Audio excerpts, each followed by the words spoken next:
This is how to package or unpackage a Samsung 65-inch TV.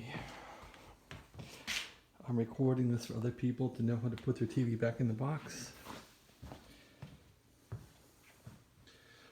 If a TV comes defective, you might want to return it. If you move someday, you might want to put it back in here. Notice how the back of it's curved in and stored. The mount is curved and stored, wrapped in cellophane or packing foam. Notice how this piece here is in the front to protect the screen, and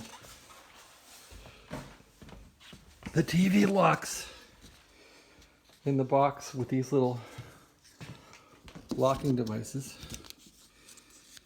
and these can be reused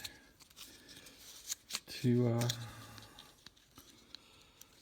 lock the box. So this is how the box was received, and I simply took out these 4 locks that will catch the bottom of the box here. So that's a very ingenious solution. So let's fire this thing up and see how it works. Thanks for watching. Have a great day.